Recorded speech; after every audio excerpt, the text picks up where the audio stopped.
Trabalhar como desenvolvedor para gringa pode ser o sonho de muita gente que está assistindo esse vídeo aqui hoje. Por isso eu reuni alguns pontos do que eu aprendi, pelo menos até o momento, trabalhando para o exterior. Eu acho que quando a gente fala de trabalho para o exterior, talvez o final desse ponto sempre caia na questão dos salários. Toda vez que a gente pensa em trabalhar para o exterior, a gente sempre pensa nos salários altos que o exterior te possibilita, né? E de fato, quando a gente pensa em trabalhar para a gringa, os nossos salários realmente eles aumentam, né? Eles se tornam muito maiores do que se a gente pensar em trabalhar para empresas aqui do Brasil. Isso acontece principalmente pelo tipo de contrato que é feito quando você trabalha para o exterior, né? Então, assim, existem dois grandes contratos aí, para quem nunca talvez soube disso, existem dois grandes contratos que você pode trabalhar para o exterior. O primeiro deles, eu acho que talvez seja um dos mais comuns, que é você trabalhar como PJ. PJ, basicamente, você é uma empresa, a empresa te contrata o seu serviço, né? Então, te contrata o seu serviço de desenvolvedor, e aí, a partir disso, ela te paga, normalmente em dólar.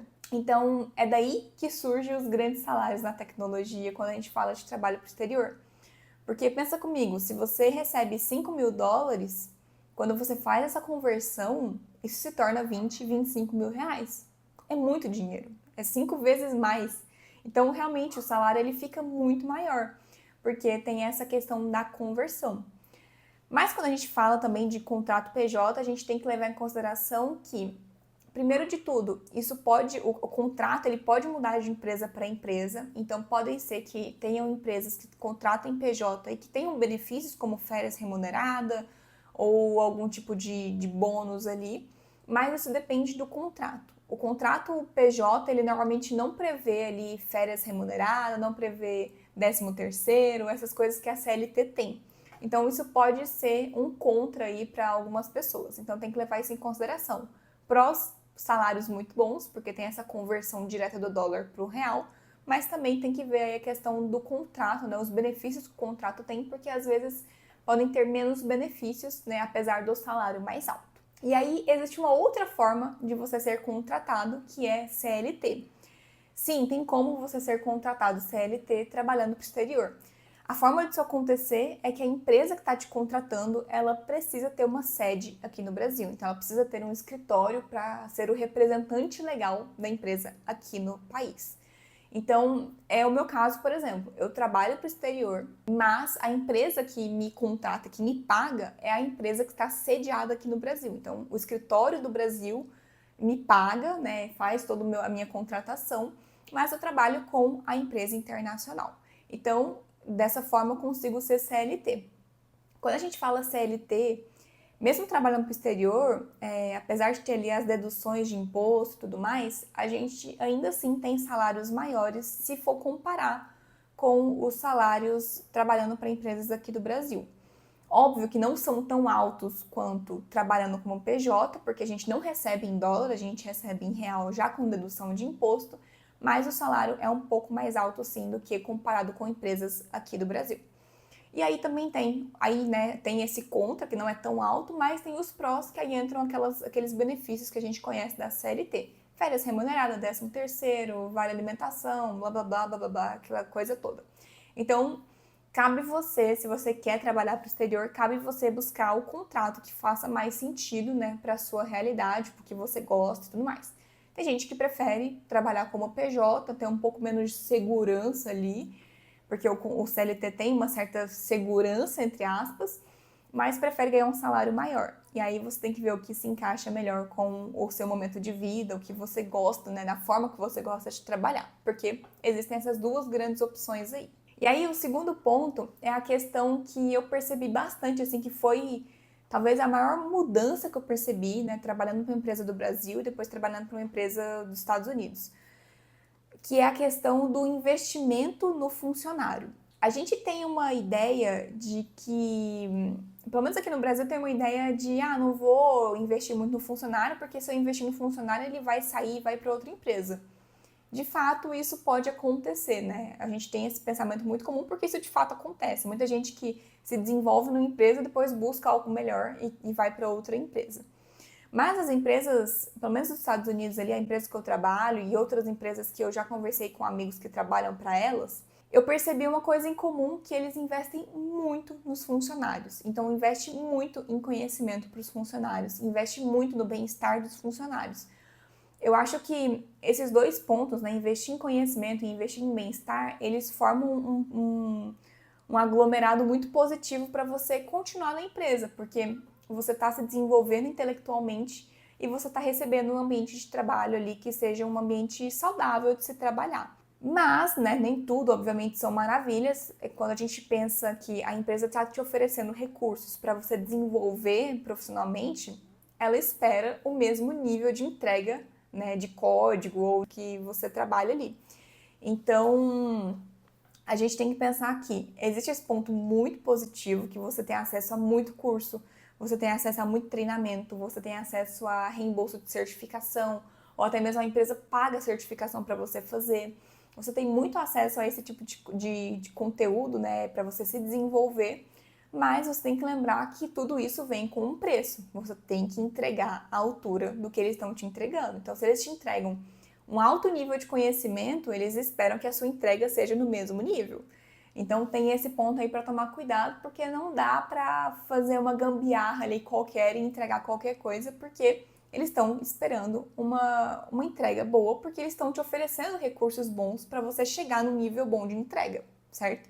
Então isso pode ser um ponto positivo ou negativo, dependendo da forma que você trabalha. Eu, por exemplo, buscava um lugar que tivesse esse tipo de desenvolvimento pessoal ali, de carreira no profissional, e eu encontrei isso na empresa que eu trabalho. Então, para mim, não é um ponto negativo ter toda essa cobrança, porque eu estou fazendo uso desse conhecimento que eles estão me entregando ali, desses cursos, desses treinamentos, e aí eu consigo utilizar isso no meu trabalho também e fazer uma boa entrega. E aí, quando a gente fala também de trabalho para o exterior, a gente não pode deixar de lado a questão do inglês. Eu sei que talvez muitas pessoas aqui tenham receio de trabalhar para o exterior por achar que não vão dar conta do inglês, né? De trabalhar em inglês, de conversar, de fazer reunião e tudo mais. Eu entendo, porque apesar de eu saber inglês, eu saber falar, saber entender, saber escrever, saber me comunicar em inglês no geral, eu também tinha esse receio. Eu achava que mesmo sabendo inglês, eu não conseguiria dar conta no dia a dia do trabalho. E uma coisa muito curiosa aconteceu quando eu decidi dar essa chance a mim mesma de tentar, de ver se realmente eu não conseguia mesmo. Uma coisa que eu percebi que foi muito positiva é que o inglês ele não é esse bicho de sete cabeças igual a gente imagina quando a gente não está imerso ali num trabalho onde a gente usa o inglês todos os dias.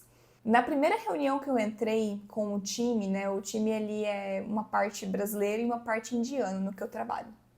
Quando eu entrei na primeira reunião, eu não entendia nada que os indianos falavam, apesar de saber inglês. E eu fiquei desesperada, porque só martelou aquilo, tipo, putz, Eduardo, será que você vai dar conta de trabalhar todos os dias em inglês? Você não tá entendendo o que o pessoal tá falando. Isso foi no começo da reunião.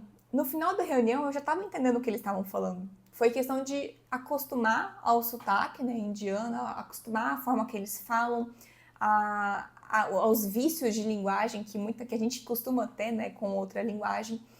E uma coisa que eu percebi é que a gente não precisa ter um inglês perfeito, né? A gente às vezes não vai para um emprego, não tenta um emprego no exterior porque a gente acha que a gente precisa chegar naquele nível de falar igual um americano fala, mas na verdade não é bem assim. Quando a pessoa te contrata, ela, né, principalmente quando a gente fala de, sei lá, um americano te contratando, ele entende que o inglês não é a sua língua nativa.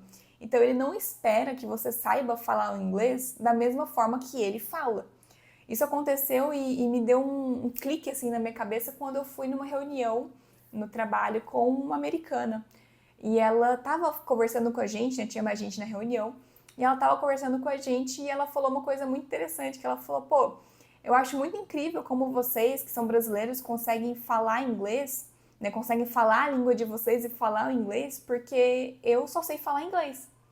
Então, às vezes a gente coloca essa pressão de ter que saber o inglês perfeito, ter que saber a gramática perfeita, e na verdade não.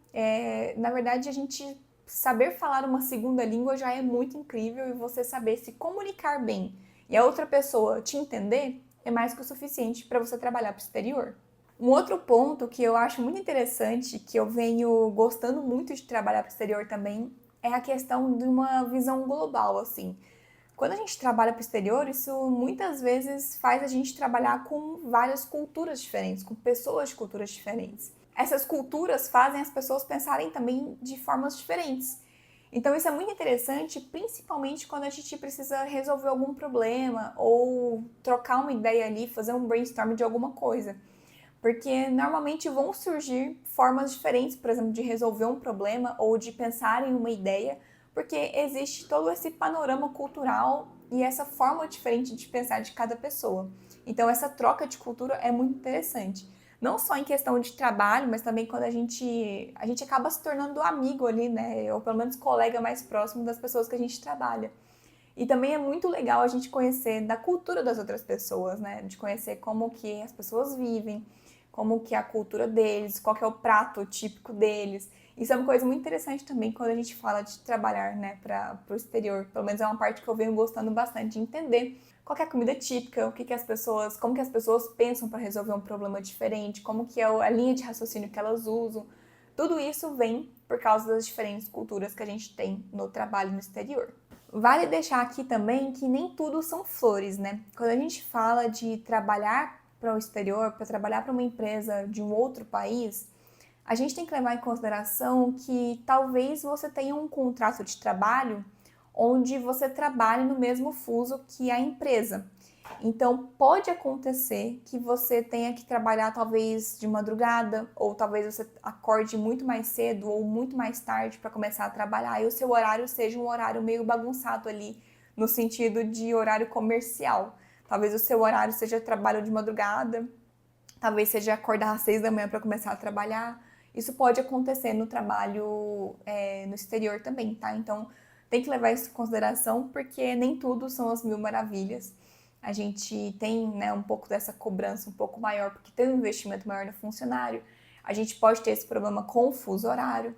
Não é uma regra, né? Obviamente, tudo que eu falei aqui no vídeo. Eu, por exemplo, eu trabalho no horário comercial, trabalho das 8 às 5 da tarde, mas isso vem por causa do meu contrato de trabalho, que é CLT, e a CLT tem umas regrinhas ali em relação ao horário também.